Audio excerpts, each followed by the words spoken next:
Hello. Well, let's I get did that out of that the thing way. again. All right. Tonight on Zadanza, Trent Horn is going to formally debunk some comedians, which seems like a silly thing to do, but he manages to do a bad job, even by the standard of silly things to do. All that and maybe some more tonight on Zadanza. Whoop, whoop, whoop. I did the wrong direction.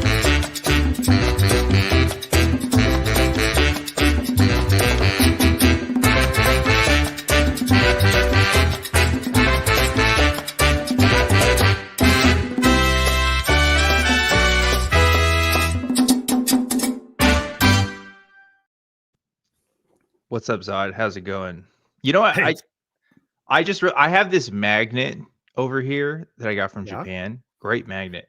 I should not keep this by my computer. Why the fuck is this on my desk? This is a bad time waiting to happen, right? Like magnets and computers, not really a good thing. Anyway, Probably. that's my ADHD coming. I keep a bucket of water over my computer. I should probably stop that too. I keep a bucket of water next to this Rube Goldberg like contraption next to me. If I just pull this lever, you know, as a failsafe.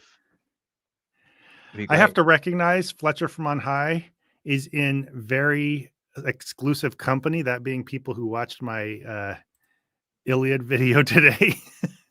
So thank you for mentioning that.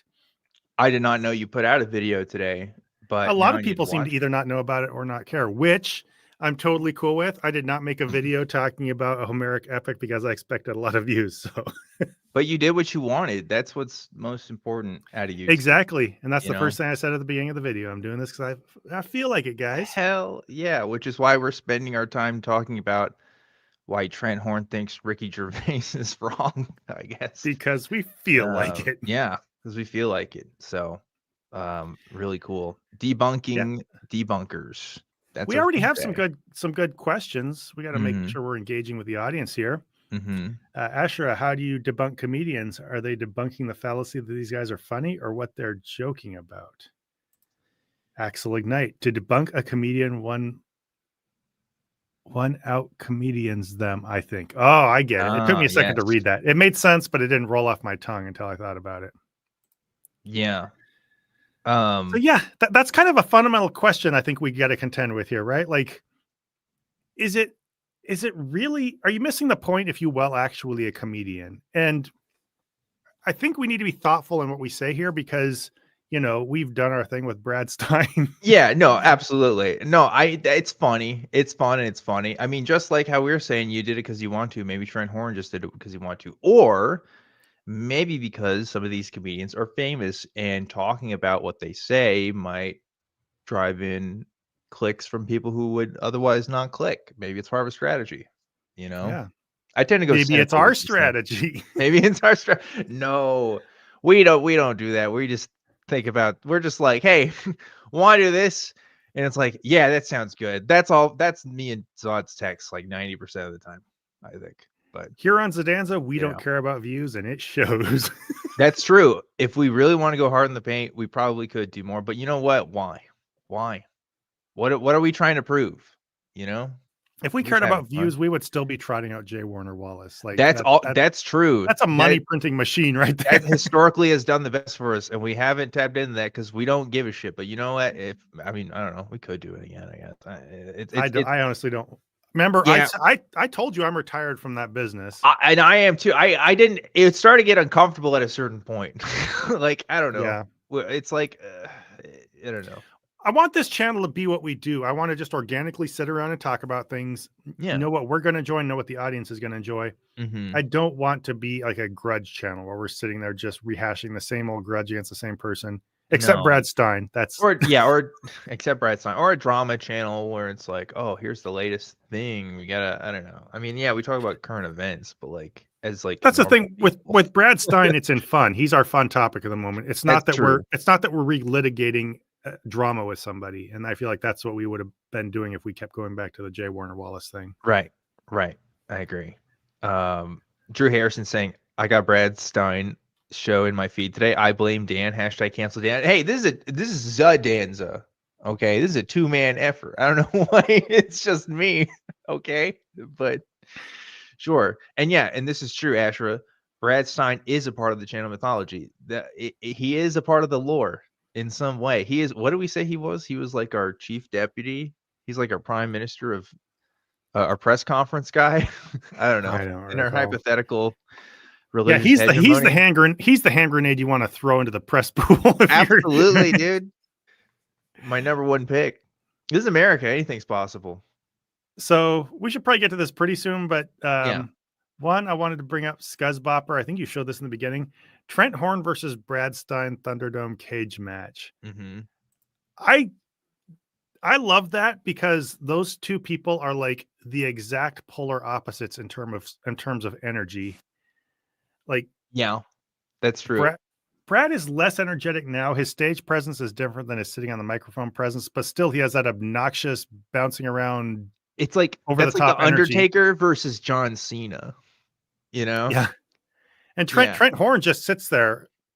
Like you barely even know he's not a statue except his mouth's moving, isn't it? Jesus. It's weird.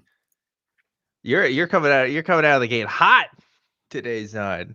We haven't even reacted to the video yet, and we're already talking about Trent Horn.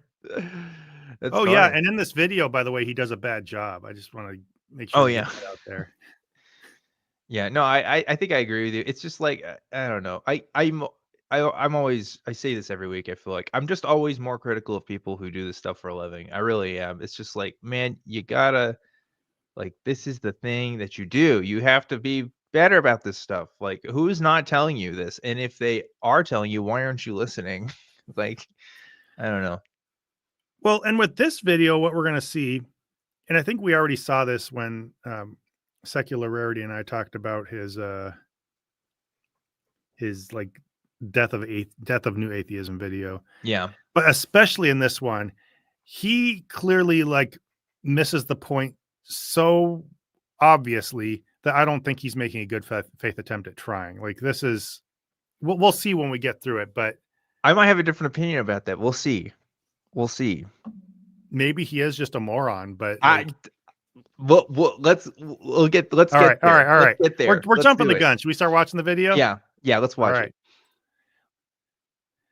I present you Trent Horn talking about comedians.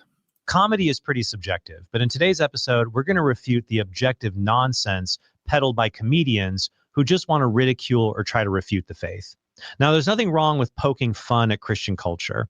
Before they got involved with politics, the Babylon Bee primarily made fun of modern evangelicalism. But these comedians we're going to talk about today aren't even trying to be funny. They just want to attack Christianity under the guise of comedy. And so we're going to point out what's wrong with their laughably bad arguments. First. So. Oh, pausing already. Okay. What do you got? Hey, we're 30 seconds in. That's a long time for us to wait before pausing. That's what my wife tells me. She's like, you guys pause a lot when you're talking about your videos. I'm like, yeah, I know. We probably shouldn't pause as much. Tell us in the chat if we pause too much. Anyway. Yeah, but I think this deserves commenting on because he's starting this off way on the wrong foot. He's, I don't know. First off, he's like, I think trying to gatekeep like comedic takes on Christianity. Like I like the Babylon. I mean, it's okay to have preferences, but he's going to the point of saying that these aren't really comedians. And then he says that they're not, or I'm sorry, this isn't really comedy. And then he goes so far as to say they're not even trying to be funny. They're just trying to attack the faith. And now I'm going to debunk their arguments. And like, how does he know that? Like he can think they're not funny, even though I think he should be self-aware that he's approaching this as a Christian that might color his view of it. But like to come in here just charging these people saying they're not even trying to be funny, this just reeks of being, I hate using this term, but way too triggered. Like no, it is. It's outrage porn.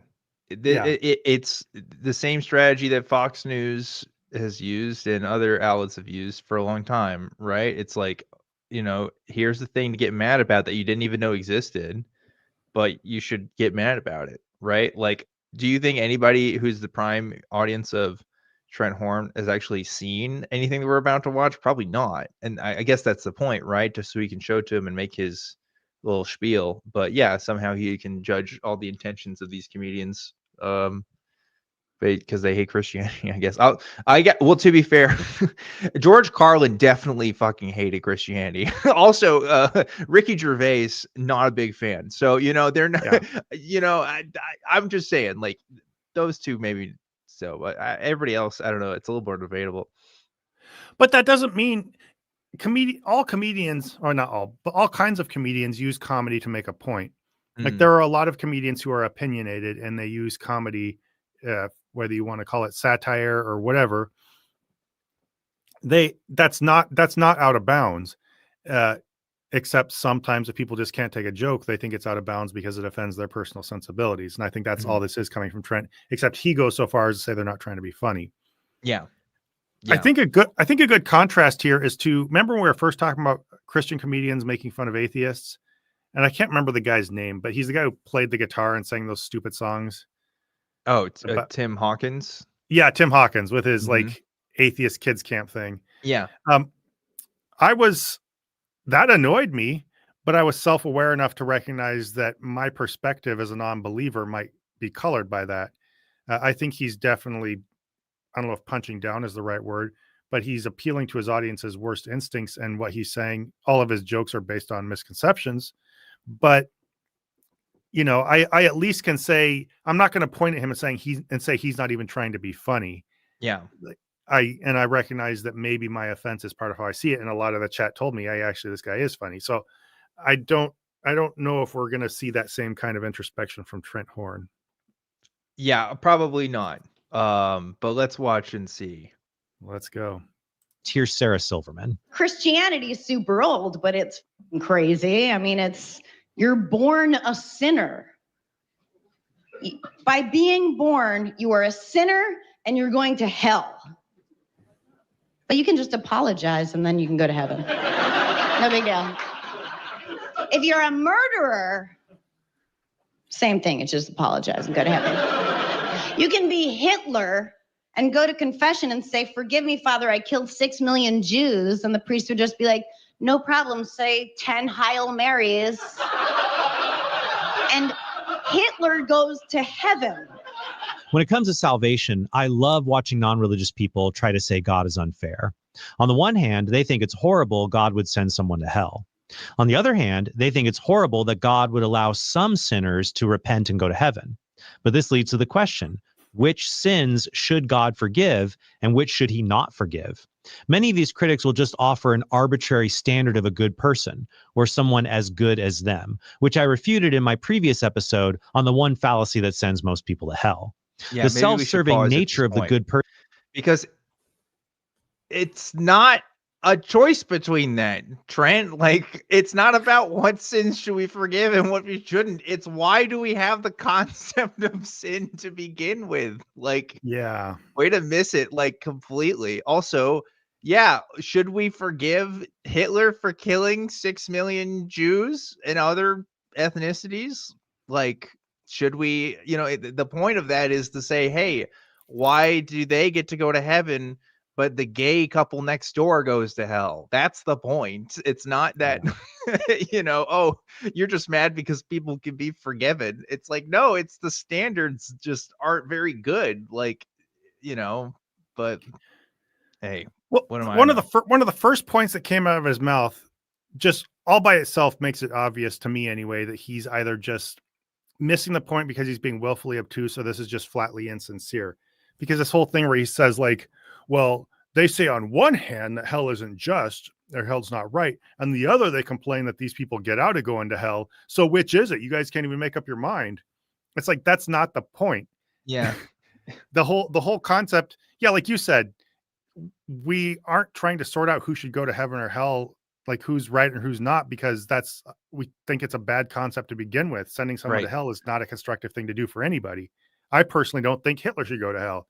It just doesn't help anything. So I don't know, like, but you also don't think he should get eternal paradise. Like, that's the thing. Like, again, like he would say, well, why don't you think, it's a false dichotomy, like, and a ridiculous one at that, if you think about it for 2 seconds. But Trent's one of those guys where he has to talk fast enough to where you don't have time to think about things in between. And you don't have to choose one criticism of somebody's religion. These things can be attacked from different angles. So like hell is horrible and it's wrong, but when you say Hitler can go to heaven, it's not that you want him to go to hell. Like he's acting like we think this is literally true and we want a certain judgment to be made. We're just attacking different absurdities about it. One of them is the horrors of hell itself. The other is, yes, the standard for how people go to heaven or hell doesn't make any sense. We don't have to pick which one of those we criticize, dude. Yeah, definitely. All right, let's keep it moving. Person standard is evident in Silverman's case, given who she is merciful towards. In this other monologue, she expresses being torn about condemning Louis C.K.'s sex scandal with women he masturbated in front of because, well, Louis C.K. is her friend. Just real quick, does he call him Louis C.K.? He does. He does. Fake fan. All right, then. Fake fan. Here's where I'm at on it as of this moment. It could change tomorrow, and if it does, I will keep you posted. One of my best friends of over 25 years, Louis C.K., masturbated in front of women. He wielded his power with women in fucked up ways, sometimes to the point where they left comedy entirely. I love Louis, but Louis did these things. Both of those statements are true. So I just keep asking myself, can you love someone who did bad things? Can you still love them? If this were somebody else, Silverman would have zero empathy for him. But that's what makes God so good. He doesn't only love his friends. God loves the entire world. And he desires the salvation of every. What a judgmental ass. Like, how do you fucking know what she would say to other people? Like, she would have zero tolerance or zero empathy. Zero empathy. Based on what, bitch? What are you talking about? Says who? What? Why are you saying that?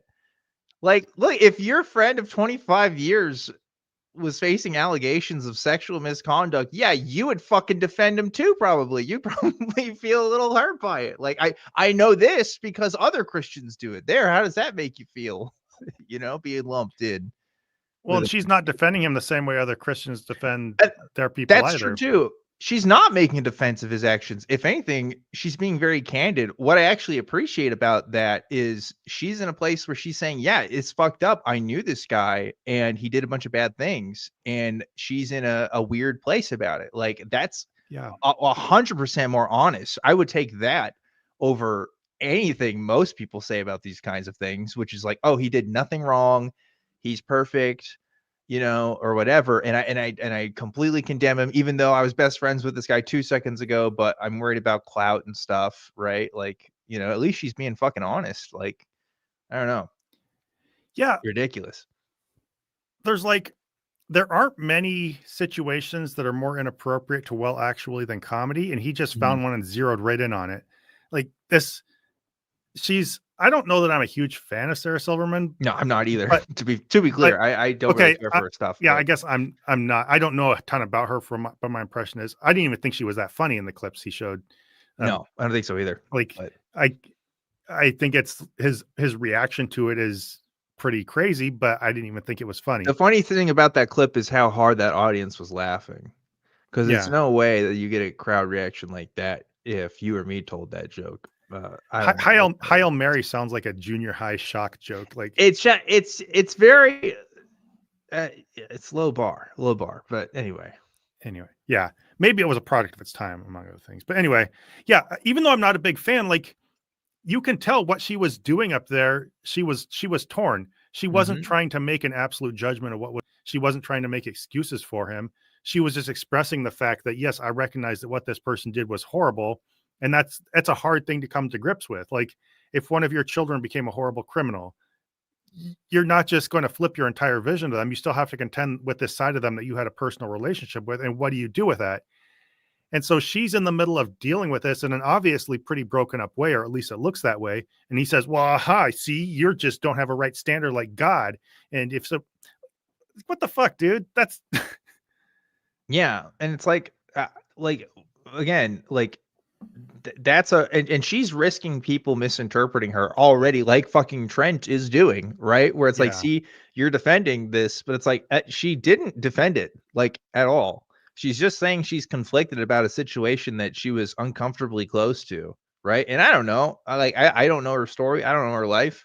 But like just based on that, like, yeah, you probably feel the same way. And that's why God is so unreasonable because he doesn't act like a human does. He acts like a fucking tyrant and is like, no, this is how things are gonna be. Like, I understand there's a legal system and there's precedent and that like those things are important and it's important people follow the law for various reasons. But when you equate God to the law, then it becomes a problem because God's a shitty law to follow. Like if it doesn't make sense. And also he's vindictive and angry. He doesn't love everybody clearly, but I'm not a Christian, so I won't defend otherwise. Yeah. To look at what she was doing and just how this was an issue of emotional conflict, and to turn that into a logical argument and just try to turn it on its head and show how inconsistent she was. It's, again, aside from just being totally shitty, he's just missing the point of it. Like, I don't know, anybody with just basic emotional intelligence who knows how to read people's body language and tone of voice should understand what that was about. And it just looks to me like he has no interest in getting it. Yeah. Anyway. Yeah. We can keep going. Yeah, that's what I'm saying. That's my difference in interpretation, by the way, because I think that Trent just actually doesn't get it. I think you're more in the grifter side. I think you think he's like deliberately not getting it. But I don't know how entirely deliberate it is, mhm. but I feel like at the very least there has to be something running in the background of his head that's like looking for the answer he wants and like willfully obtuse. I don't know. Yeah, willfully obtuse. I don't know how even a basically intelligent human being, even like a teenager or something like that, couldn't understand some of these things better or read what's happening in some of these situations. And he's driving towards such an obviously stupid conclusion that's targeted at such an obvious goal, and doing it with blinders on. I don't know. Maybe not conscious insincerity, but it's hard. Yeah. It's hard to read this as any kind of like real intelligent exploration into the. I hear you. I hear you. All right, you ready? Or did you have something else to say? No, yeah, go ahead.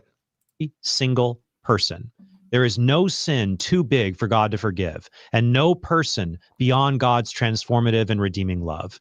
If you ever tell yourself that God could never love or forgive you, know that that's not true. That evil thought comes from the devil. Ask God to bind it and free you from its influence in your mind.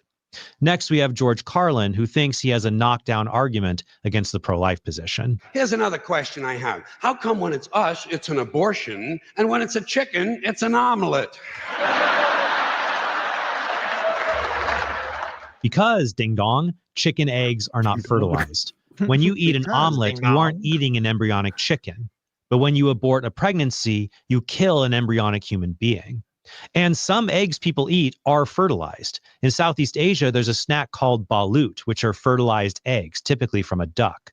And you can tell that's not a potential duck, it's just a really tiny duck. In the same way, a fetus or embryo is not a potential human, he or she is a tiny human who is the victim of murder when he or she is aborted. Is a fetus a human being? This seems to be...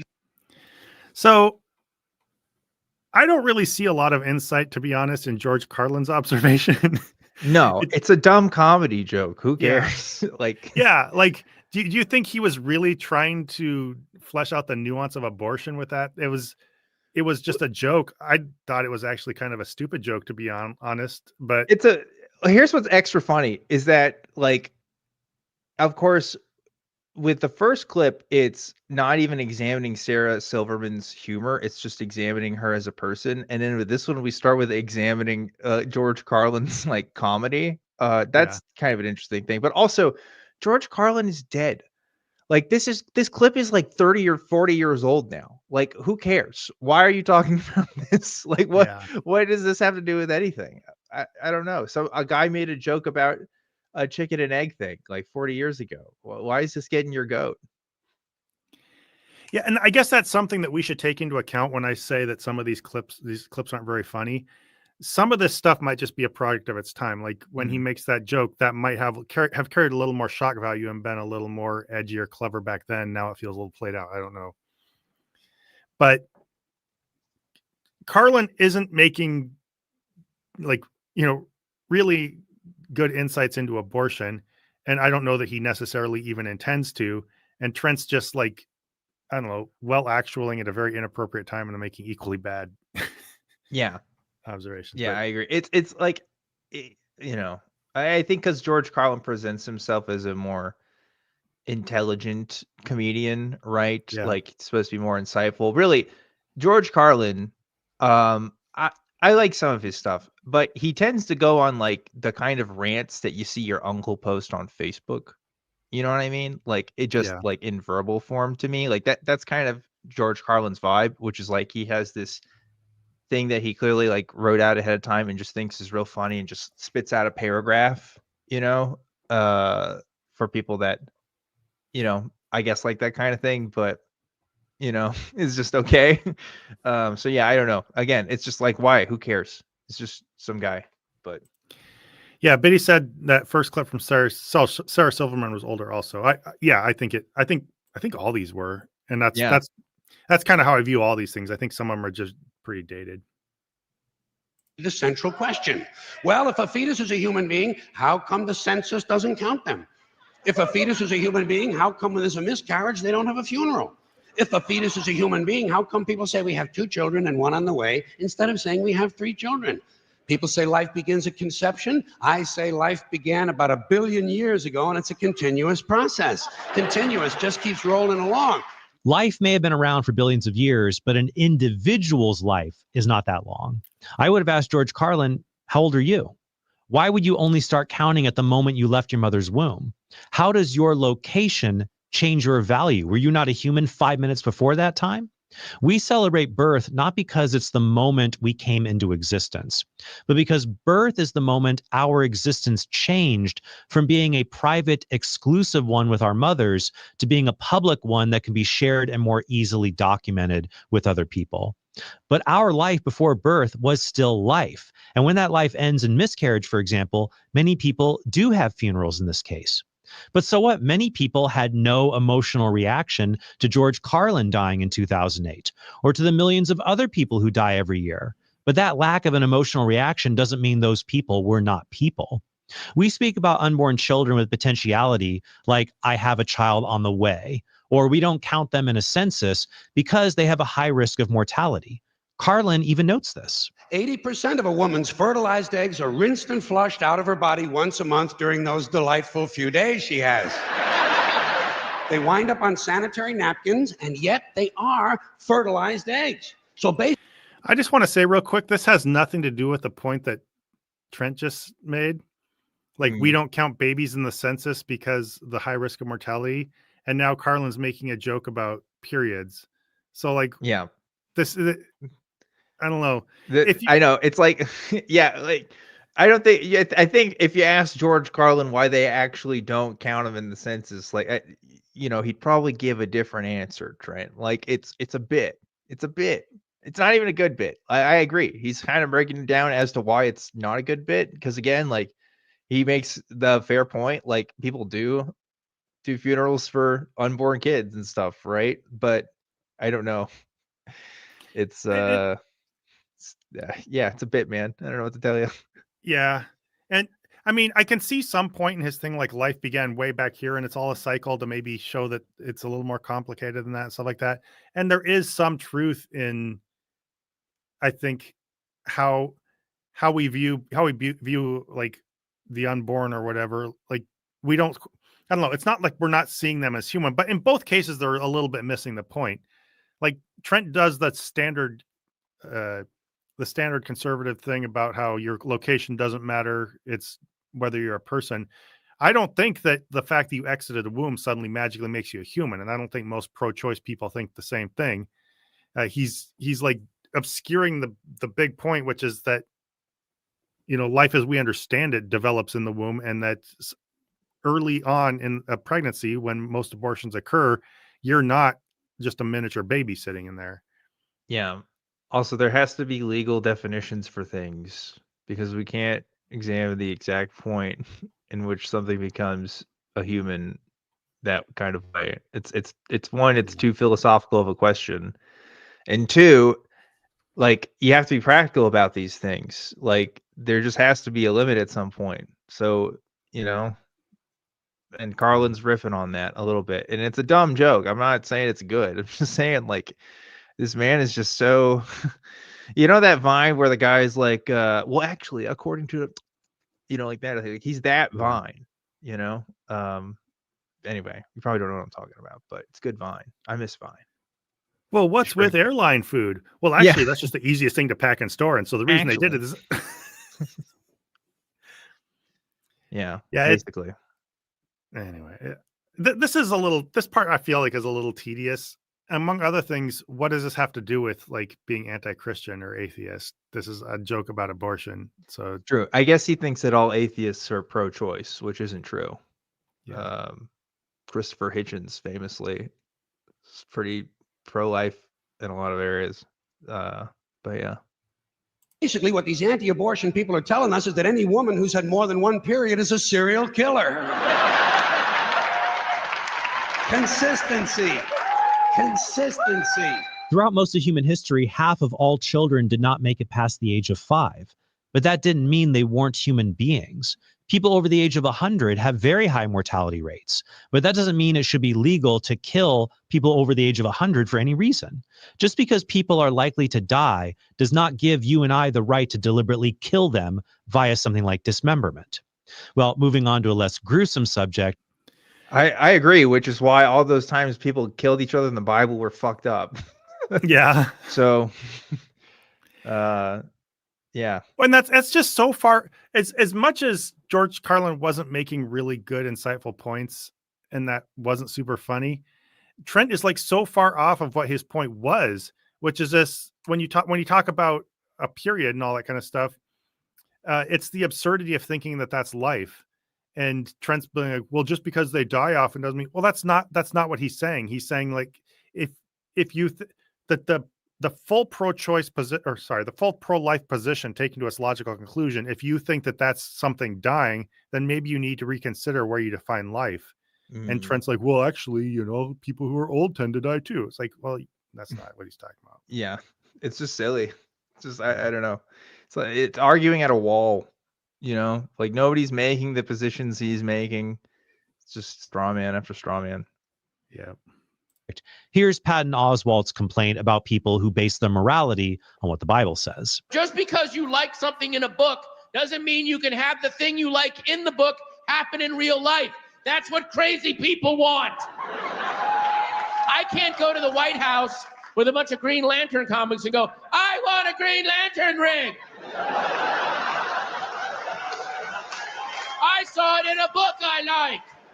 Make the thing in the book I like be here now. I would be justifiably tased if I did that. Nobody would go, hey, we have to respect his beliefs. You've got to respect everybody's beliefs. No, you don't. That's what gets us in trouble. You have to acknowledge everyone's beliefs. And then you have to reserve the right to go, that is fucking stupid. Are you kidding me? Yeah, we shouldn't make every law in the Bible the law of the land, but some laws like thou shalt not kill or thou shalt not steal will be pretty good. We can use reason to determine which biblical precepts would be good for society as a whole to adopt through civil law and which precepts should be adopted through the church or even through the individual's private devotional life. But more importantly, Oswald... That's one of my favorite parts. It's like we don't have to take everything. We just need to take the big things. We just have to take some of them. We have to have some of them, Well, he presents two options. Yeah. Sorry, go ahead. No, it's like taking away women's right to choose. That's a big one. We have to have that one, right, Trent? Like, I don't know. It's just silly. It's like it's not even a choice. It's literally anti-choice about it being anti-choice. It's like here are your options. I either shoot you or you kill yourself. That's the only thing you get. I don't know. Gosh. But like he presents two choices, which biblical precepts that should be law and which shouldn't be law. But there's a third choice, which I think most Christians acknowledge, which is which things that aren't in the Bible should also be laws. And so when you take that into account, we're not even talking about the Bible at all. We're just coming up with what we think should be a law. So This is just, it's just goofy. He's what he's describing is basically making laws based on things that we think are consequential from a secular perspective. Yeah. He just adds biblical, what does he call them? Like biblical something, biblical principles or biblical Yeah. precepts is the word he uses. Precepts. Yep. Just to sound extra old-fashioned-y. But it's also, by the way, Trent, I don't trust I trust using reason to decide which things should be laws and not, and it has nothing to do with your Bible. What I do not trust is people who look at the Bible and try to interpret which ones should be laws and which ones should not. Yeah. I don't trust my freedom or the freedom of others with that process. Yep. I agree. Co-sign with that. And also, Patton Oswalt, for example, again, makes jokes about not respecting people's rights. But last time I checked, I'm pretty sure Patton Oswalt is pro-trans, for example. And I'm pretty sure Trent Horn is not pro-trans. So it's like, it doesn't you get what I'm saying here, right? It's like Trent's just going to want to support his beliefs, and that's it. And he's perfectly fine disrespecting other people's beliefs, as long as it's okay with the beliefs that he has. If it falls under his acceptable people to discriminate against, he's fine discriminating against these kinds of people. I don't know. It's just nonsense. Yeah. Is completely inconsistent because he does not believe it's okay to insult people for believing a delusion. I know this because he apologized to his transgender fans for simply taking a picture with Dave Chappelle, who had the audacity as a comedian to make fun of transgender people. So according to Oswald, if a Christian wants the government... Wait, all of a sudden I he's jumped the gun sarcastic there, but yeah, there you go. All of a sudden he's sarcastic about the idea of having the audacity to make fun of something. Yeah. As a comedian, well, what do you think all these people are doing, buddy? Yeah. To protect the unborn via legislation or legislate the correct definition of marriage, then that Christian is just as nuts as someone who wants comic books to be the law of the land, and we don't have to respect their beliefs. But if a man with a penis says, I want to be a woman, call me a woman and let me change in a locker room in front of little girls, well, then we have to respect her beliefs and say, okay, ma'am, right this way. So get over yourself, Oswald. Even though I will admit your epic Star Wars filibuster from a 2013 episode of Parks and Rec was pretty awesome. I'm going to give you that. And you know what else is awesome? When you just so you guys know, I'm all cool with the culture and the jokes and the yeah. So I again, we already made the point. It's like he's willing to clutch pearls 1 second and be like, no, you should totally make fun of trans people in your comedy. What do you mean? He's a comedian. Like what are you even defending at this point? What is happening? Like you're literally just a Christian nationalist. Like you're pretending like your ideals or principles are based on reason. They're not. They're just your preconceived notions and ideas that you were probably instilled to from birth and haven't actually had the self-reflection to realize they're stupid. I don't know. Well, it's just such a tired old thing. Whenever somebody points out that Christianity is just superstition and is based on the supernatural and blah blah blah, they're like, well, yeah, well, what about trans people? They're silly. Why do you agree with trans people? Like all of a sudden they go from being totally credulous about supernatural claims to being just hardline skeptical thinkers, except it only points in one direction. Yeah. No, it's just shitty whataboutism, and I get really tired of it. Yeah, it's a good point. It's like, hey, there is a Holy Spirit that is imbibed in me and it informs my moral precepts. And also, you can't be trans because that's not possible for some reason. Okay, sure. And he goes like, I love how he I don't know, he kind of wants to have it both ways. Like he wants to talk as though we should go through the Bible and use reason to describe which things should be laws, which I think if you're going to take any kind of stance based on personal freedom should just be things that actually harm others, like murder and stealing and stuff like that. But then he slips in, but if we try to argue for the correct definition of marriage, well, where is this from all of a sudden? And where do you get that other than just pure theology? And by the way, how are you even going to get Christians to decide over what a correct marriage is? Like, I don't know. It's dumb. Just dumb. And of course, being transgender is number one, not a choice. There's actually a scientific reason why people have transgender identities, but it doesn't harm anybody, even if nothing else. Even if you think even if you were to think it's a delusion, it's none of your business. Like if you think that they're just incorrect, why does it even matter to you, and why should it affect you? Why should you do anything other than just be happy with their choice to identify how they want to? But of course, he has to drag out these things about people wanting to change in the bathroom with girls and stuff like this. Yeah. It's like if you think that's specifically a boundary issue, then address that. Don't try to drag the whole idea of being transgender down in with it, because we know what you're doing. You're just trying to make an excuse for being shitty toward people. Yeah, it's true. It's true. Subscribe to the channel, and it's really awesome when you support us at TrentHornPodcast.com. For just $5 a month, you get access to bonus content, and you help us grow and stay sponsor free. Isn't this worth $5 a month, guys? Or an annual? Huh? So good.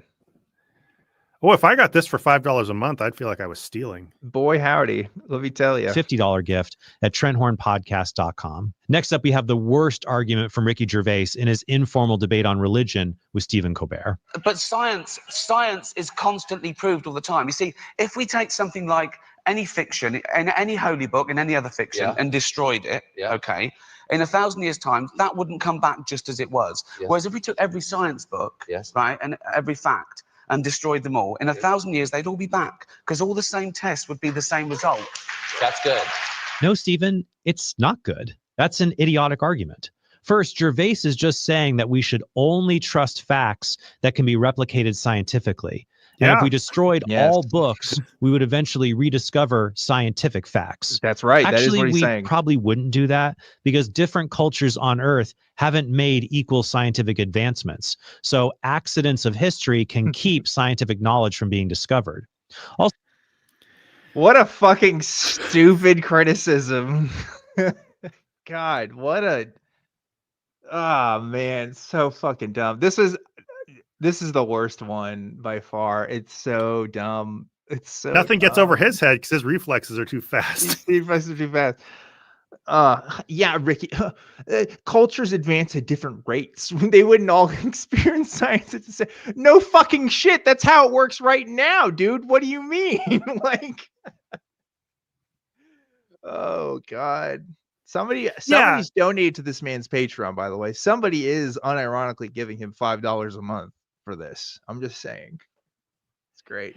See, this I cannot understand why you would say this if you're, well, honest for one, and maybe, again, like I said, maybe not consciously dishonest, but how do you come up with this unless you're just trying to target the right answer and you're willing to just like fudge a little, or I don't know, like Ricky Gervais's point is, without whatever issues he has, that's a really good point. And that's a really good way of describing the difference between actual knowledge and things that are in theology.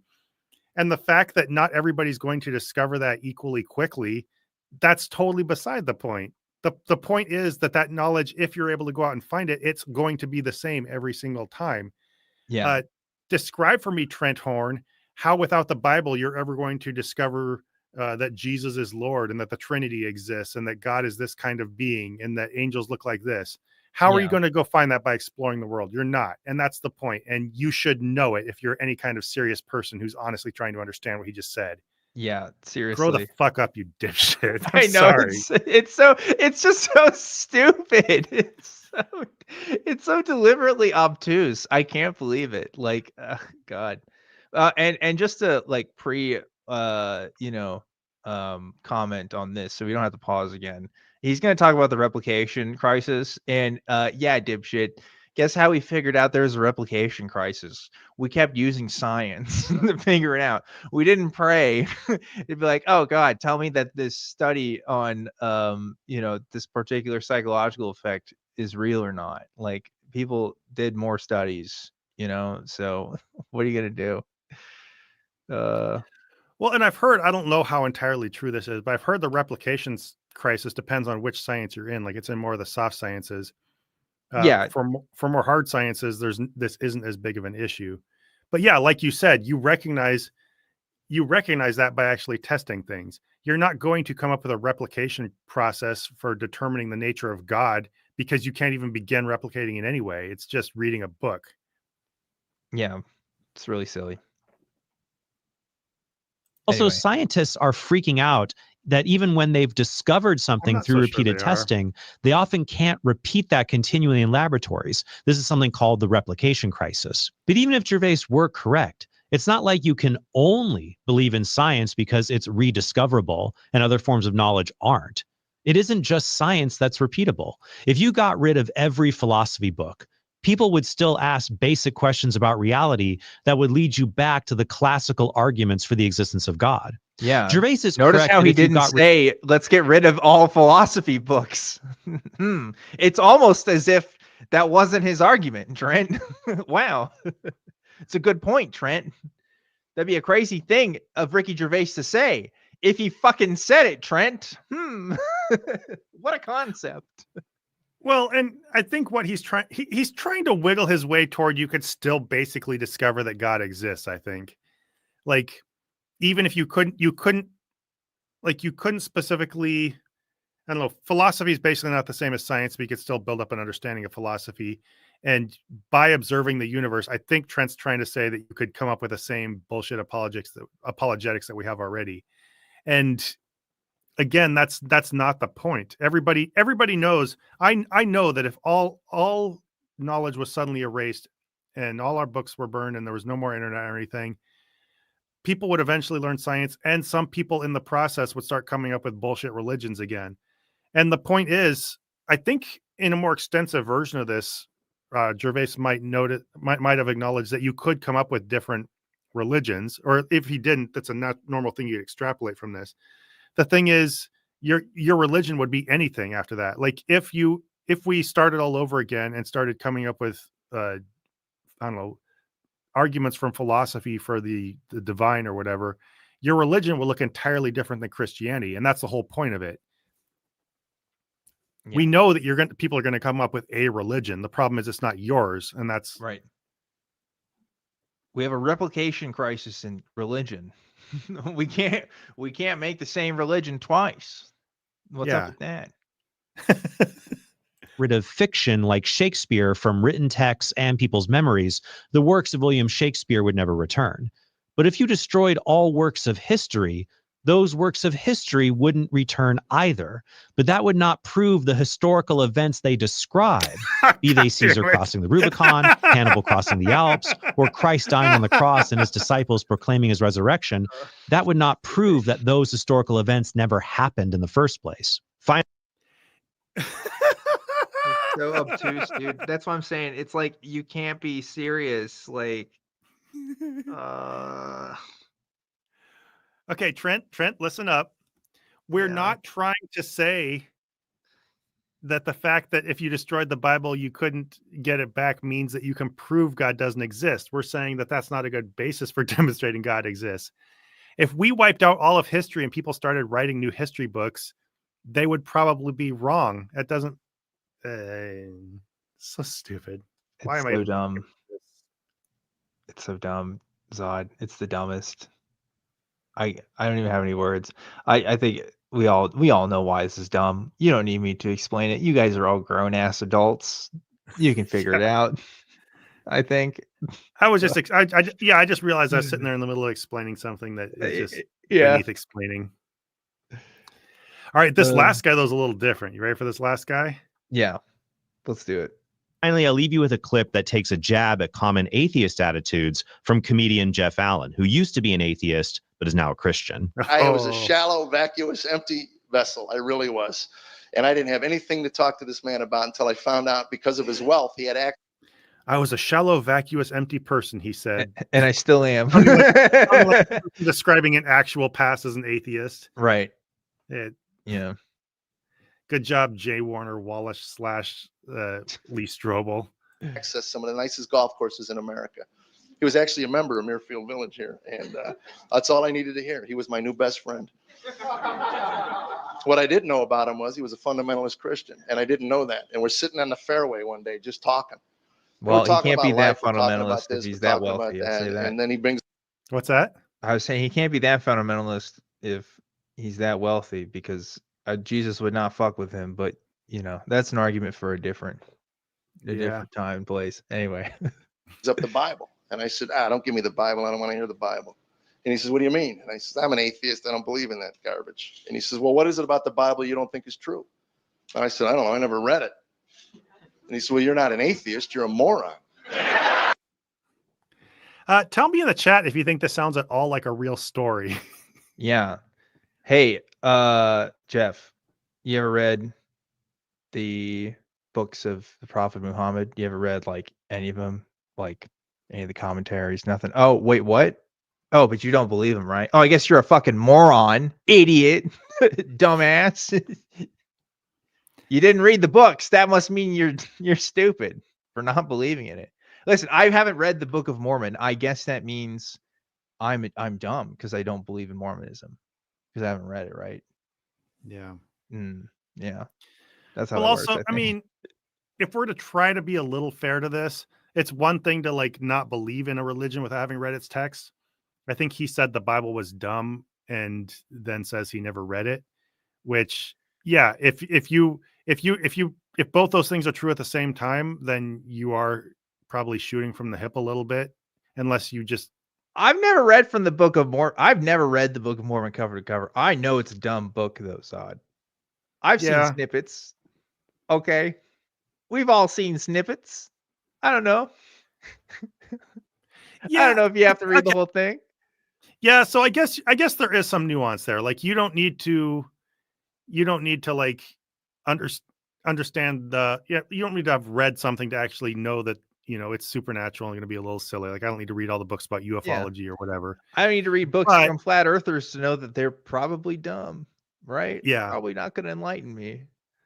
But I could see if you're going to speak critically to a Christian about their own Bible and you haven't read it, I could see how that comes off as at least a little boneheaded, or I don't know. Yeah, I can see that. At the same time, you shouldn't have to discuss the Bible to discuss the truth claims of Christianity, right? Yeah. Like they should be separate from the Bible. Granted, I recognize they mostly come from the Bible, but that doesn't mean that the Bible is the be all end all of truth, right? It should exist independently, just like how Trent was saying, right? All these historical things happen without the history books, so we don't I'm just saying.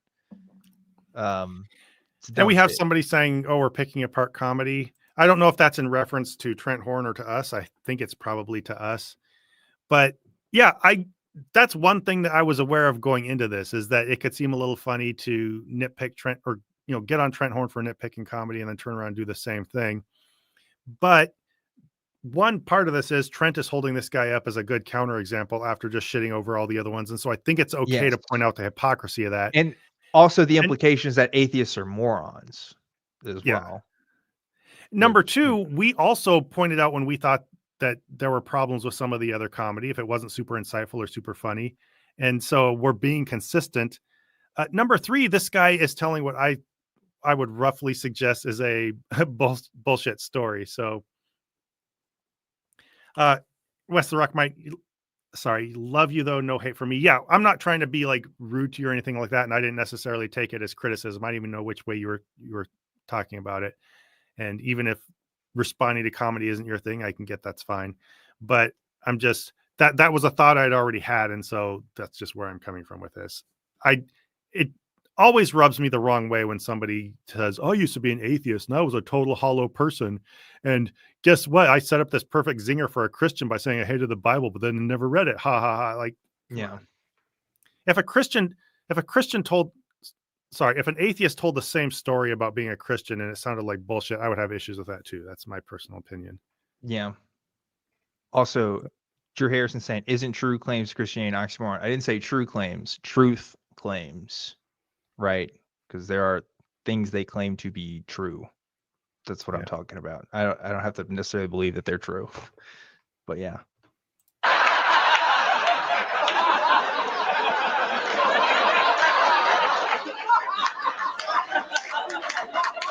And I have to tell you, I would have hit him, except that I would have lost access to Muirfield Village. And I wasn't going to do that.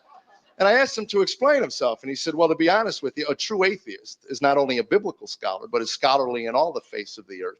And after a long intellectual journey has come to the conclusion that there is no God of the universe. You, on the other hand, want to circumvent the entire intellectual process and just come to the conclusion that there's no God. That's lazy and moronic. I didn't know what to say. I couldn't have said it better myself. Thank you all so much for watching. I bet Again, you could not have, Trent. I bet you could not have. Yeah. So what's the implication? Is that what about people who believed in God before the Bible existed? Were they moronic because they didn't have a chance to read it? Like, you should be able to talk about whether God's real or not without reading the Bible. Like, it's just a thing. I don't know. But Yeah, it's just you don't believe the Bible. Apply this to any other thing and you'd realize how stupid it sounds. yeah. Have you read every single major book about UFOs before you decided that we're not being visited by aliens? No, Yeah. Nobody puts that burden on anybody except for their own thing when they're trying to be shitty about it. Like that's Yeah. I don't know. It's stupid. It's dumb. It's a dumb video. But Trent Horn, everybody. Trent Horn. boring. I don't care for Trent Horn. I think he is like buttered toast without butter. Like, just nothing going on with it, right? Hey, don't I know. eat buttered toast without butter. Well, I'm just saying, like, who gets up in the morning and looks at their feed and says, oh yeah, the latest Trent Horn video. I can't wait. Like, who is this person? Do they exist? They have to, because somebody's donating to that Patreon. So I don't know. But God help them. I'll say that. And I always wonder with people like this, what does it feel like to get up and be Trent Horn? Like, Just I'm be excited miserable, for what probably. I'm excited for what I'm gonna say on YouTube or whatever else because I think it's good and interesting, and I want to be a little open-ended in what I explore. Is there, and I'm asking this seriously, not rhetorically, is there any kind of sense of excitement in like, I'm gonna make my next video where I totally own these? It's the latest outrage. It's about getting mad at stuff. Yeah. I don't know. That's what a lot of YouTube is these days. He's just an extremely unserious person. And He really is. You ever wonder to yourself, like, what would happen if you like debated somebody in real life? Like, Trent Horn would be, I would probably be so baffled if I ever debated Trent Horn on anything. I probably would lose because I wouldn't know what to say. I would just be like, I can't believe those words came out of your mouth. It's just incredible the way your brain works.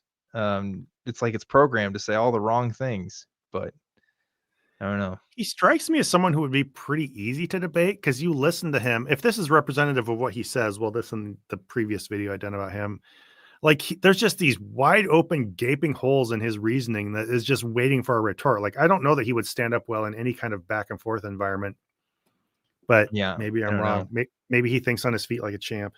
Yeah, maybe so. Anyway, I'm ready to be dared. Sod.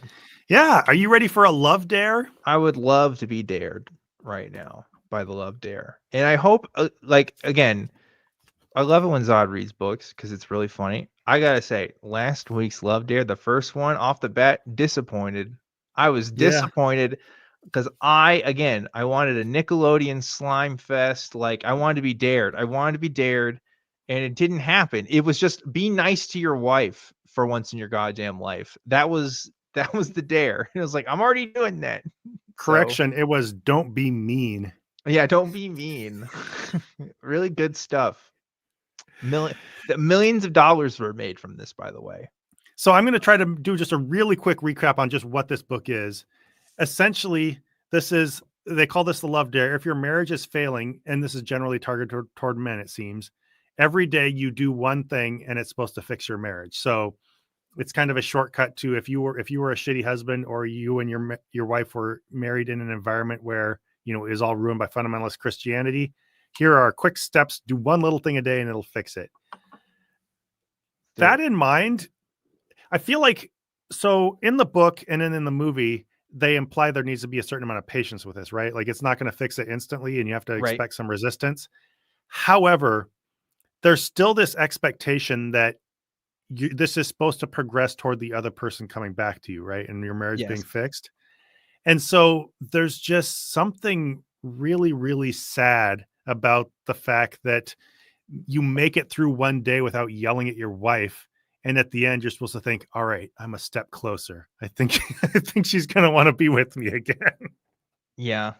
I mean, I don't know, man. I don't know. Like I said, this is a book for people who don't read books. I think if they did read more, they probably wouldn't have the issues that they had. Maybe that's just me. I don't know. But you know, I'll be surprised. There's got to be somebody out there who genuinely cites this book as fixing their marriage, and I would love to meet them someday so that I can know what the hell they're talking about, because so far I'm not impressed. Yeah. Not the kind of people who read books, and probably not the kind of people who put a lot of real thought into their marriages to begin with. Like I Yeah. said at the beginning, if you think this is going to fix your marriage, then that's probably the kind of obtuseness that got you here to begin with. And you're probably fundamentally not a super thoughtful person toward your No. spouse. Probably not. Probably not. Anyway, day one was don't be a shitty person, or love is patient, as they put it. Day two, love is kind. Mm. So we're progressing through the Bible verse. Wait, love is kind? That's kind of what we already talked about. Didn't we already talk about being kind last week? No, it was patient. So you're Yeah, supposed to not scream at your wife because you're being patient. Isn't that okay? All right. I feel like we're already on episode 2 and it's already a recap episode. But okay, sure. Let's go for it. I think kindness rises above the level of the absence of meanness. So to be fair, I think this might be different territory. Okay. All right. Okay. I'll let you read it. Yeah, Fletcher from on high, we're going to evolve from not mean to kind. Yeah. Okay. Sure. Betty, I'm divorced, so maybe I can take notes for the next one. Yeah, that'd be good, Betty. This is gonna help all of us, I think. So yeah. I'll let him cook, chat. I'll let him cook. All right. Purple rhymes with orange, but young earth creationists have never been able to define kind. That's a really good joke. I do like that. I do like that a lot. All right. Be kind one to another, tender-hearted, forgiving each other, just as God in Christ also has forgiven you. You might recognize that line, huh? Wait, first, I was distracted because Axel Ignite says, I feel unseen. I'm seeing you, Axel. I'm seeing you. Okay. Don't feel unseen, because now you are seen. There we go. Boom. Anyway, sorry, I was distracted and I didn't hear anything you said. Are you doing love dares on the audience? I am. Axel, here's my love dare to you. Stop being mean. Go be seen by someone that's not your favorite YouTubers. Go be seen by other people. Wait, this isn't working. I'm gonna stop doing this bit. It's not going the way I want it to go. Next line. Yeah. Let's keep going. Axel and anybody else in the chat, however you feel about the way Dan's reacting right now, please don't generalize it to me.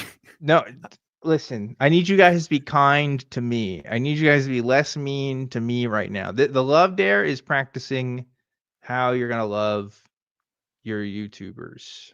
So that's Katie Dotson has a good question.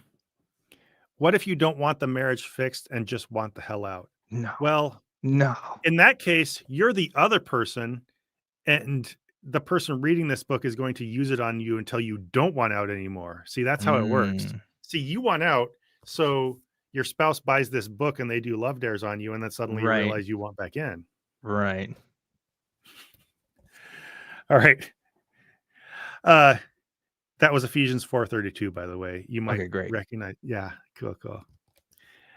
Kindness is love in action. And somebody saw fit to underline that. So I guess. Love in action. Got it.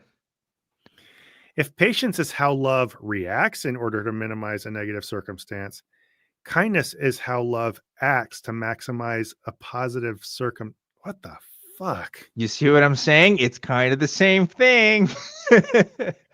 If patience is how love reacts in order to minimize a negative circumstance, kindness is how love acts to maximize a positive circumstance. So basically, one's avoiding problems and one's trying to do nice things. Okay, that's All the right. kind of wordplay that Christians think therapy is. Yeah, honestly, you're not wrong. That's so funny. Like, yeah, I'm saying that from experience. Christians read these books and they just think that that's just pure gold right there. And Yeah, this is for therapy for people who don't go to therapy. Absolutely. Or absolutely. don't want therapy. Yeah. Or you go to But Christian desperately, therapy. desperately need it. Yeah. Patience avoids. See, he's totally fleshing out your concern. I think he saw this coming, and so he's addressing this here. Patience avoids a problem. Kindness creates a blessing. One is preventative, the other proactive. These two sides of love are the cornerstones on which many of the other attributes we will discuss are built. So we're really belaboring the fact that you can either tear someone down or build them up, and that there are two different words for that. I don't know. Yeah, I feel like I'm getting dumber listening to this. I'm not gonna lie. Kindness creates a blessing. Next time somebody uses the word patience and uses it synonymous with kindness, I'm gonna be like, "Excuse me, sir, stop right there. Kindness creates a blessing. Patience minimizes a negative." I feel like a Scientologist. Like, minimizes a negative consequence. Okay. A problem patience avoids. A blessing kindness creates. Yeah, you could do the voice better than I could. A problem patience avoids. Kindness creates. We're probably both going to end up divorced because this book ruined our emotional intelligence. They're fucking Yoda impressions. We can't take them seriously in an argument, and we just keep doing Yoda quotes instead. That's how it works. All right. We're just getting rapid fire. Yeah, let's get through this thing. No, I'm saying we're getting rapid fired short sentences that are just these little, what I think he thinks are just super clever little truisms. Love makes you kind, and kindness makes you likable. When you're kind, people want to be around you. They see you as being good to them and good for them. The Bible keys in on the importance of kindness. Do not let kindness and truth leave you. Bind them around your neck. Write them on the tablet of your heart. So you will find favor and good repute in the sight of God and man. That's just a really verbose way of saying be kind and truthful. Like, be kind, rewind. That's really what it is.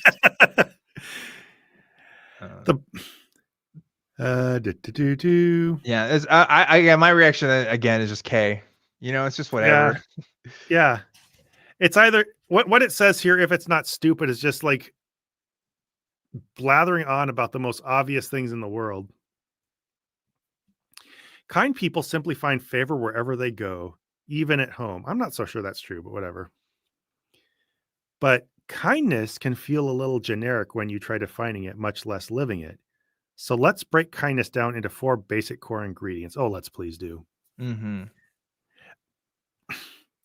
I feel like it's really a simplification. You haven't broken this down enough for me, Zod. I need it to be broken down even more. Can you break it down into 4 basic ingredients for me?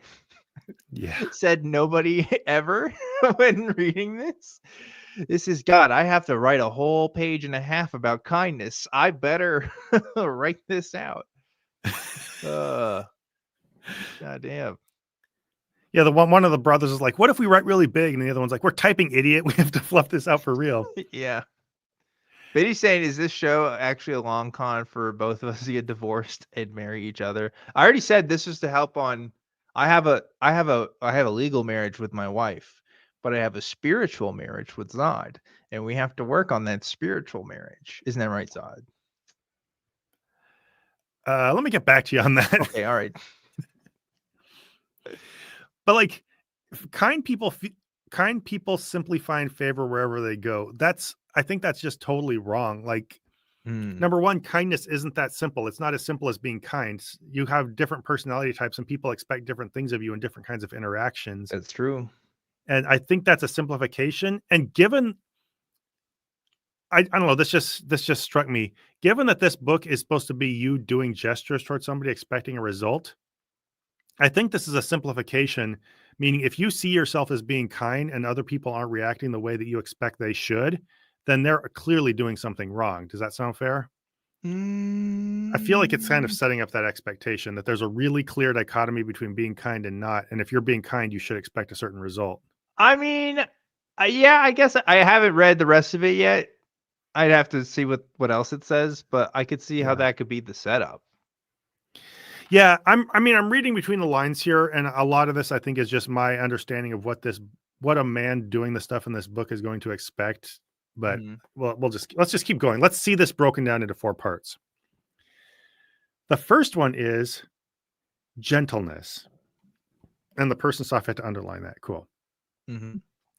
When you're operating from kindness, you're careful how you treat your spouse, never being unnecessarily harsh. So we're back to not being an asshole like last time. Yes. You're sensitive, tender. Even if you need to say hard things, you'll bend over backwards to make your rebuke or challenge as easy to hear as possible. So basically, don't be mean to your wife, infantilize her. Mean to your wife, yes. Infantilize her like this book infantilizes you. Yeah. You speak the truth in love. Right. So that was the first one, gentleness. The second one, helpfulness. Being kind means you meet the needs of the moment. If it's housework, you get busy. A listening ear, you give it. Kindness gives a wife the ability to serve her husband without worrying about her rights. Oh, that took a turn. Wait, what? I'm sorry. Repeat that for me, please. Sorry, I broke down in the middle of that sentence when I saw what was coming. Kindness gives a wife the ability to serve her husband without worrying about her rights.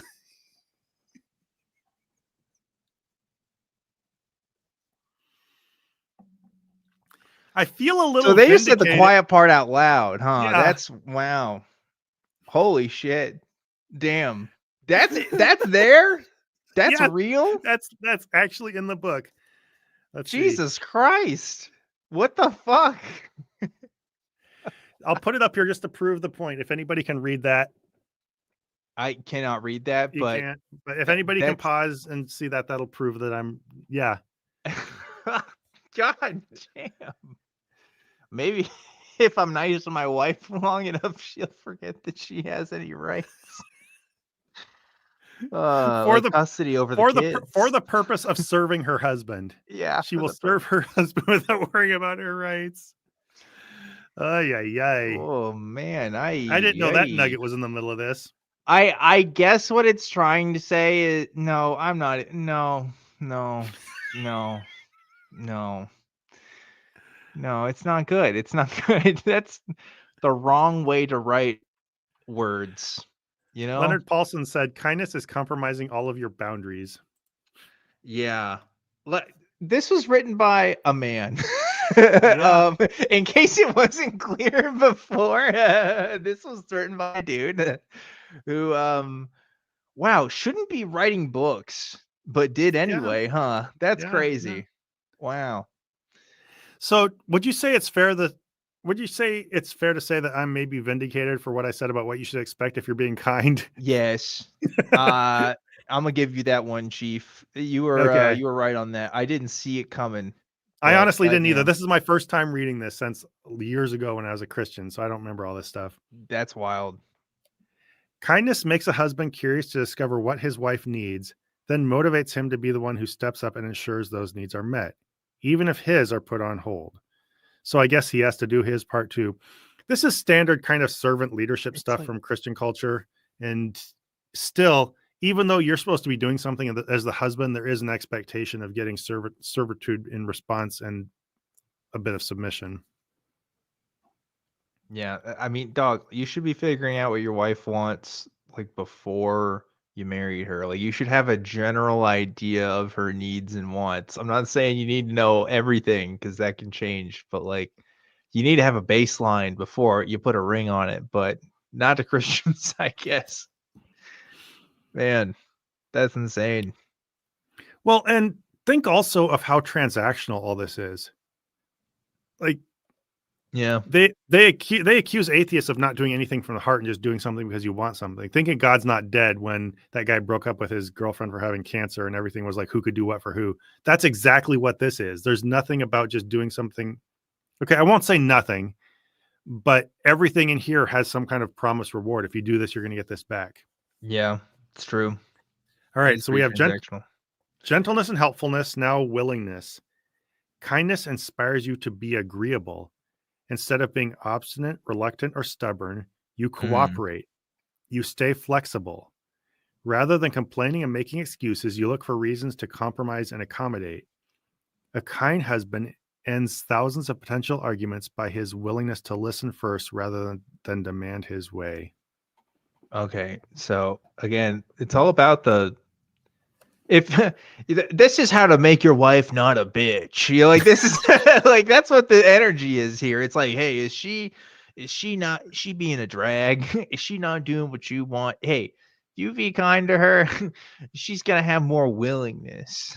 I didn't even see that. At first I read this part and I'm like, okay, this is just basic, you be nice and defuse disagreements and stuff like that. But there is this, it seems like there's this implication that a woman is just this simmering pot of potential arguments that you need to navigate. Right. And if you're extra patient, you'll diffuse the bomb, basically. It's like your wife is an unreasonable creature that lives in your abode, and you, as the master of the house, have to tame her like a dog. Like she, like I don't like. It's really just not respectful at all, is it? Like it's really just. God, I don't know. Not great. It's somebody who read books that were about this kind of thing. I've read one or two when I was in difficult situations in marriage, when I was in church. A lot of this stuff treats women like they're animals, basically. Yeah. Like they just react certain ways and that you need to tend to them so that you get the right reaction. And it's both, it puts a certain burden on the man to a certain extent, but it's just so infantilizing toward women and basically is a gateway towards subjugating them eventually. It's true. Initiative, kindness, and this is our fourth one, initiative. So the four are gentleness, helpfulness, willingness, and initiative. All right. And for everything we say, I think misinterpretations boils all down. This sounds like kindergarten. That's basically it. Really does. This is like Mr. Rogers if he were an idiot. You know what I mean? A lot of this sounds like gentle Mr. Rogers stuff gone off the rails. You're not wrong. That's a good one. Kindness thinks ahead, then takes the first step. It doesn't sit around waiting to be prompted or coerced before getting off the couch. The kind husband or wife will be the one who greets first, smiles first, serves first, and forgives first. I love how they threw in an or wife there, as if it weren't obvious they were talking to just men. Not just talking about husband or wife, you know. Hey, holy ladies, cow, we've been speaking. Listening. Yeah, they've been speaking explicitly to men as if they were dealing with women this whole time, and now they just throw in an or wife. That didn't erase the whole chapter to this point. Yeah. Well, I mean, this is a book that's marketed towards men. The idea is that the man has to fix the marriage. Even the movie is about a man trying to fix the marriage, right? Yep. Like, ugh. Yikes. I hope I never find myself in the life situation that comes to me reading a book like this as like something I feel like I need to do. You know what I mean? That's when I know I'm in a bad place in life. If this is where I'm getting my life advice from. Purple rhymes with orange. It's that Kirk Cameron knockoff of Mr. Rogers with a lizard. By the way, Chad, we got to talk about that. We should watch that next week. They did it. They released it. There's three. We found 3 episodes up on YouTube, and we might have to take a look at those. If they're on YouTube, I feel like that means we should watch it. But yeah. Fuck it. Who cares? We should do it anyway. And Night Leak / Children of Vapor, which is a fucking just cush username. Love it. $2. Love you both. Take my money. Appreciate it. thank Thank you you very so much. much. Thanks for being absolutely baller. We need some more vaporwave aesthetics on this channel for sure. I'll petition Zod about it later. Anyway, continue. I think this is all stuff that old people like me don't know about. Yeah, Uh, it's okay. All right. They don't require the other to get this act together. Is or act together before showing love. When acting from kindness, you see the need, then make your move first. And I say it like that because they say when acting from kindness, you see the need, then make your move. Period. First. Period. Like I guess that's Like, their way of making that. gotta do it, guys. You know, Yeah. women, they won't ever make the first move. Yeah. Yeah. A lot of this is just either really simple or there's a lot of overlap between these because they're all just so generic and fluffy. Yeah. Yeah. It's a little boring too. It's like it's simplified so much to the point where it's mushy nonsense as well, you know? This is why I hated reading these kinds of books when I was a Christian. Like, even though I wanted to believe it, this is boring and it's stupid fluff. I think I tried reading this. I tried reading Purpose Driven Life. I'm like, what am I reading? This is dumb. It didn't teach me anything, even though I wanted to think it was. All right, Jesus. All right, that was all the points. Now we just got to get through this last little Okay, page. I want to wrap it up, but I do want to point out, Nightly said, OMG, Vaporwave on Zadanza, I would die. Now I got to do a theme song remix. Nightly, I would pay you to do a Vaporwave remix of Zadanza. That would be dope. It'd be pretty simple. You just slow down the song to like 10% speed and then just add a reverb or something. And that would be Vaporwave mix of it right there. But you know, more power to you. I'd love to hear it. If you did it, I guarantee we'd make it the intro for at least a week. That'd be sick. We'd figure it out. But anyway. All right. Jesus creatively described the kindness of love in his parable of the Good Samaritan found in the Bible. In case you're a Christian, you didn't know what the Good Samaritan was. Right. Well, I mean, to be fair, they're trying to get people into Christianity too. It's a double con. The first con was buying this book. The second con is Christianity. So if they seriously thought anybody not in a church was going to buy this, then whatever. So. A Jewish man was attacked by robbers, left for dead, blah, blah, blah. Two religious leaders respected by the people walked by without choosing to stop. Too busy, too important, too fond of clean hands. But a common man of another race, the hated Samaritan, whose dislike for Jews was both bitter and mutual, sees this stranger in need and is moved with compassion. Crossing all cultural boundaries and risking ridicule, he stops to help the man. Bandaging his wounds. Blah, we know the story, right? We don't need to read this whole thing. Yeah. Where years of racism had caused strife and division, one act of kindness brought two enemies together. I think if you're using the word racism to describe this, you're like misunderstanding a lot of subtext, but that's a whole other thing. Yeah, it's a whole thing. Totally different concept. It's kind of the same they as people love promoting Christianity as the anti-racism religion, which is very funny historically, but yeah. Well, you miss a lot when you try to apply that concept back. It's you end up with things like Christians saying that Christians couldn't be anti-Semitic because Jesus was a Jew. Like you're missing a lot. Yeah. Anyway. He uses a lot of one-word sentences here, and here we're going to get three in a row. Where years of racism caused strife, division, one act of kindness brought two enemies together. Gently, period.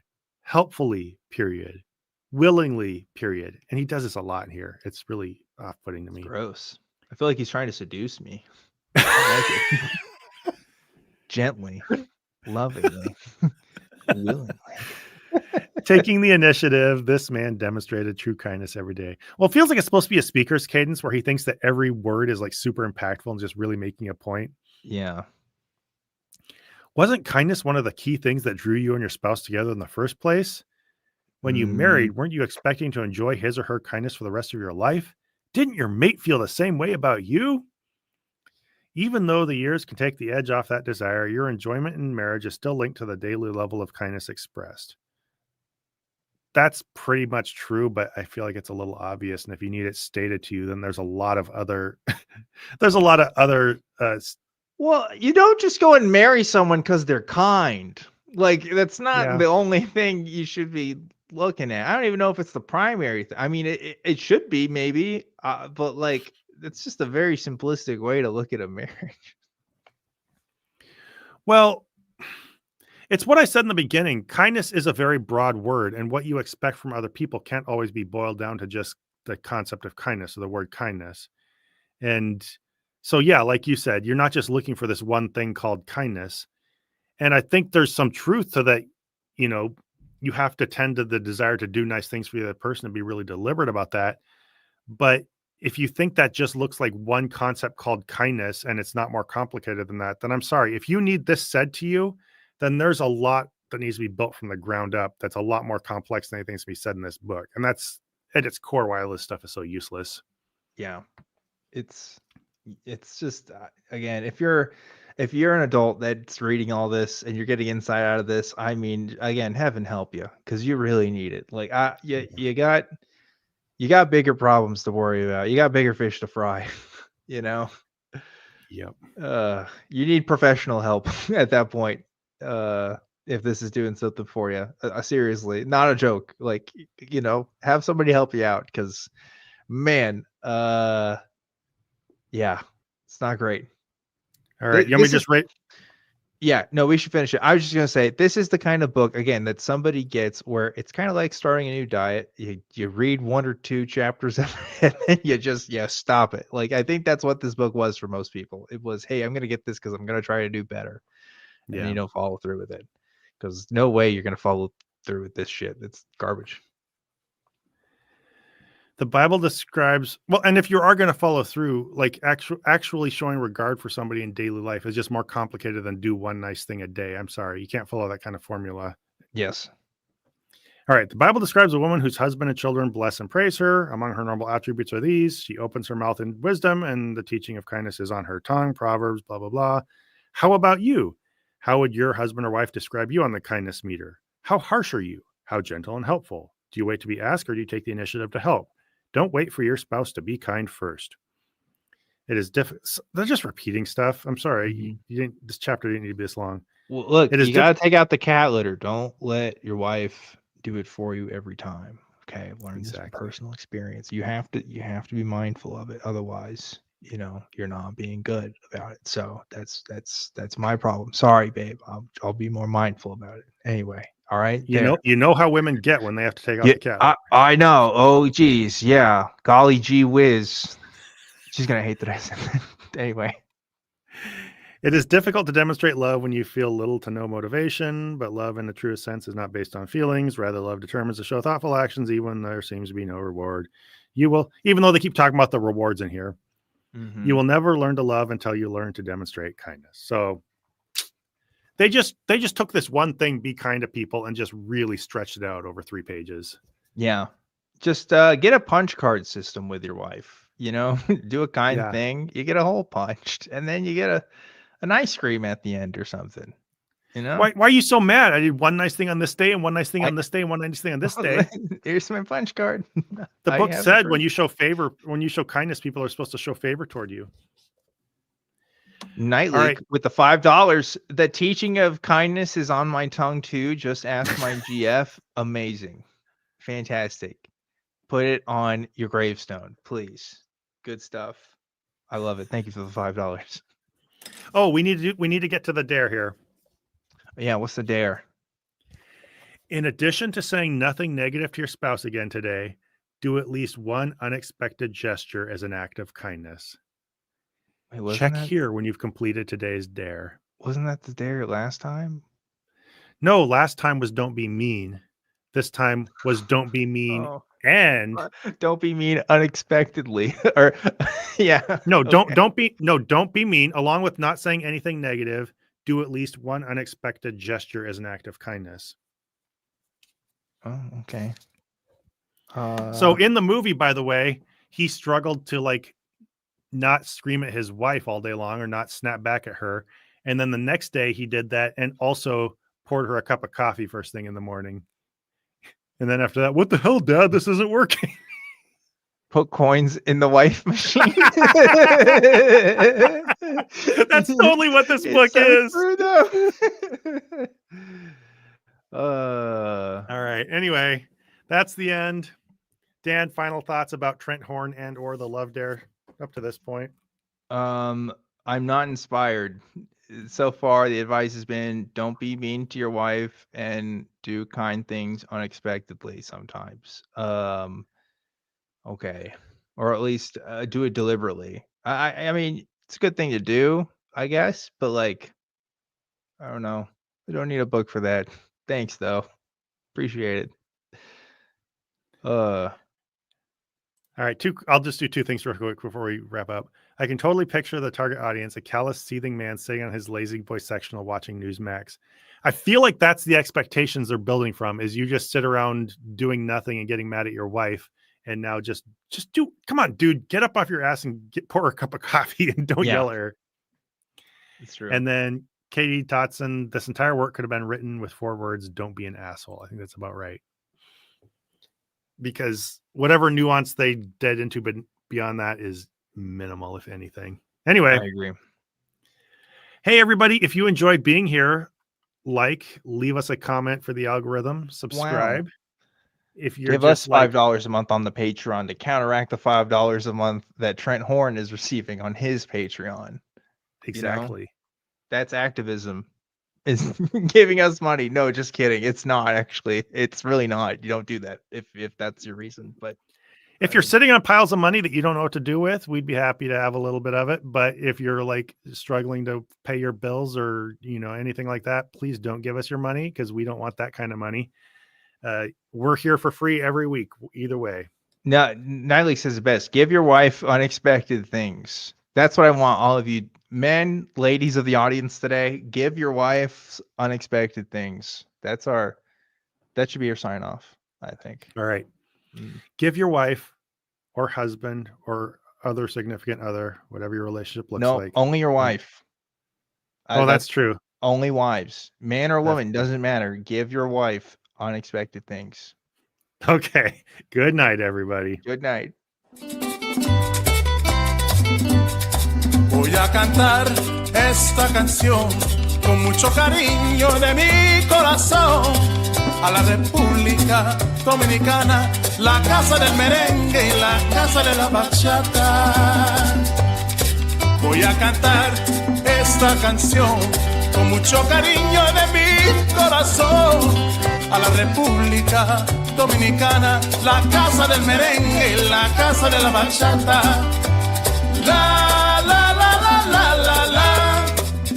La casa del merengue, la y la casa de la bachata.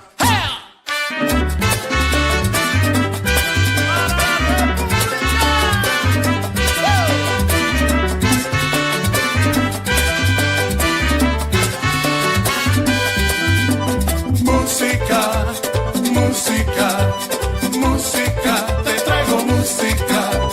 Música, música, música de la República. ¡Ajá!